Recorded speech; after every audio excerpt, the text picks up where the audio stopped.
मैंने तुमसे कहा ना, मैं तुम्हें और मौका नहीं दे सकता। निकल जाओ मेरे घर से। जा रहे हैं पापा, और हमने अपना सारा सामान गाड़ी में भी रख दिया है। लेकिन पापा, मुझे इस बात का हमेशा अफसोस रहेगा कि आपने मुझे ये नहीं बताया कि आप हमें घर से क्यों निकाल रहे हो।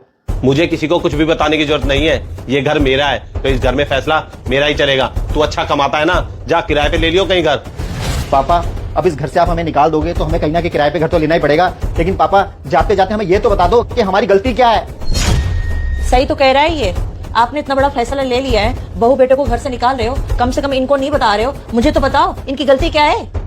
मुझे किसी को भी कुछ भी बताने की जरूरत नहीं है। मैंने फैसला कर लिया है कि हमें अपना बुढ़ापा अकेले ही काटना है। अगर तुझे भी मेरे साथ नहीं रहना तो जा, तू भी कहीं रह ले। मम्मी, आप हमारी वजह से पापा के साथ अपने रिश्ते मत खराब करो। अब पापा ने जो फैसला लिया हमें घर से निकालने का, कुछ ना कुछ सोच समझ के लिया होगा। ठीक है मम्मी, चलते हैं हम। ठीक है पापा।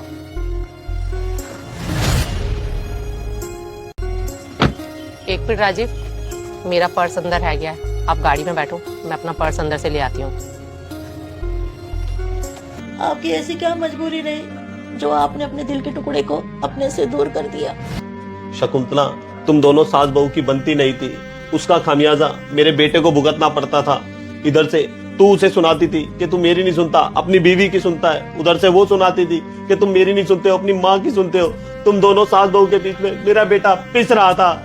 मुझे ना आपकी ज्ञान की बिल्कुल भी जरूरत नहीं है। आपकी मम्मी के आगे तो आपकी बोलती बंद हो जाती है। कितना वो कुछ कहती रहती है मुझे वो आपके सामने, लेकिन आप चुपचाप बैठे रहते हो। कैसे पति हो आप? डॉली, आप ऐसे मत बोलो। आप और मम्मी तो आए दिन एक दूसरे से बहस करती रहती हो। अब आप दोनों के बीच में अगर मैं बोलूंगा ना तो बात खराब होगी, इसलिए मैं चुप रहता हूँ। रहने दे, रहने दे। तू मेरी सुनता कहाँ है? तू तो उसी की सुनता है। तू तो उसके पल्लू में बन के रह गया है, बन गया जोरू का गुलाम। मम्मी, इसमें जोरू के गुलाम वाली बात कहाँ से आ गई? अब डॉली इतनी दूर की रिश्तेदारी नहीं निभाना चाहती है तो आप उसको क्यों फोर्स कर रहे हो? मैं तो आपके साथ जा ही रहा हूँ ना। तुम दोनों से बहुत परेशान रहता था मेरा बेटा। अब वो अलग रहेगा, कम से कम जी तो सकेगा। मुझे पता है ये फैसला मैंने कैसे लिया है। बहू, क्या हुआ? तुम लोग अभी तक गए नहीं?